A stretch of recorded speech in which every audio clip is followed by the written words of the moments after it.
ഇതുകൊണ്ട് നിങ്ങൾ ഒരു കണ്ടാൽ തേളാൻ തോന്നൂലേ? പക്ഷെ തേളല്ല, അത് ഒരു ചെറിയ വണ്ട്. അതിനേക്കാളും 5 or 6 ഇരട്ടി വലുപ്പമുള്ള വേറൊരു വണ്ടിനെ പിടിച്ച് വലിച്ച് കൊണ്ടുവരിക. അതും ചത്ത വണ്ടിനെ. നോക്കി നിങ്ങൾ അതെങ്ങോട്ടാണ് കൊണ്ടുപോകണമെന്ന്. അള്ളാഹുവിൻ്റെ ഒരു കുദറത്ത് നോക്കിയേ. ഒരു ചെറിയ ജീവി ചത്തതിനെ വലിയ അതിനേക്കാളും എത്രയോ വലുപ്പമുള്ളതിനെ കൊണ്ടുവരിക. സുബ്ഹാനല്ലാഹ്. നോക്കി നിങ്ങൾ അതിനെ അവിടെ കൊണ്ടുവച്ചു. എന്നിട്ട് അതെങ്ങോട്ടാണ് പോകണമെന്ന് നോക്ക്. ഇതാ അത് പറന്നുപോയി. നോക്കിക്കോ. ഇതാ അതിനെ മറവ് ചെയ്യാനുള്ള ഖബർ റെഡിയാക്കുക.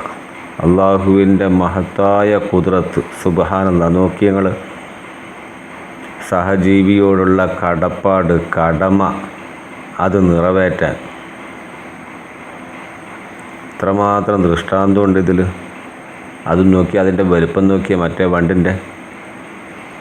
ഒരു പക്ഷേ ഈ വണ്ടിൻ്റെ ജീവിതകാലത്ത് ആ ചെറിയ വണ്ടിനെ ഒരുപാട് ദ്രോഹിച്ചതാവാം. എന്നാലും ആ സഹജീവിയോടുള്ള കടപ്പാട് ഖബർ റെഡിയാക്കി ഈ വലിയ വണ്ടിനെ മറവ് ചെയ്യാനുള്ള ഖബറാണ് ആ ചെറിയ വണ്ട്. അതിൻ്റെ ചെറിയ കൈ കൊണ്ടും കാലുകൊണ്ടും കുഴിക്കുക.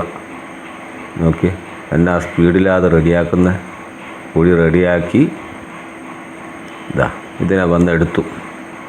ഇതാ വലിച്ചു കൊണ്ടുപോവുക. സുബ്ഹാനല്ലാഹ്. അതിനെ കരയിൽ വെച്ചു. അത് താഴെ ഇറങ്ങി ഇതാ അതിനെ വലിച്ച് ഖബറിലേക്ക് ഇറക്കി.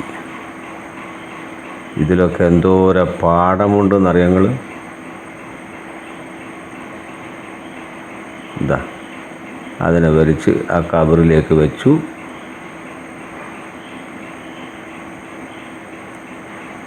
ഇതാ ശരിക്കും ഉള്ളിലേക്ക് ഇട്ടു. എന്നിട്ട് അതിനെ കംപ്ലീറ്റ് മറവ് ചെയ്ത് മണ്ണും കല്ലും ഇതാ അതിൻ്റെ തല കൊണ്ട് വരെ അതിനെ കുത്തി അമർത്തുക. ആ ഖബറിനെ അത് സുരക്ഷിതമായി മൂടുക. സുബ്ഹാനല്ലാഹ്. ഇതിൻ്റെയൊക്കെ പാഠങ്ങൾ പറഞ്ഞ തീരൂല. അത്രയും കാര്യങ്ങൾ ഇതിനെക്കുറിച്ച് പറയാനുണ്ടാവും. അള്ളാഹുവിൻ്റെ മഹത്തായ ഖുദ്റത്ത്. ഇതൊക്കെ മനുഷ്യരായ നമുക്ക് ഒരുപാട് പാഠങ്ങൾ പഠിക്കാനുള്ളതായത്.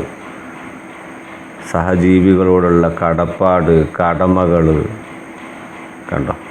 നോക്കി അതിൻ്റെ തല കൊണ്ട് വരെ അതിനെ അമർത്തി റെഡിയാക്കുക.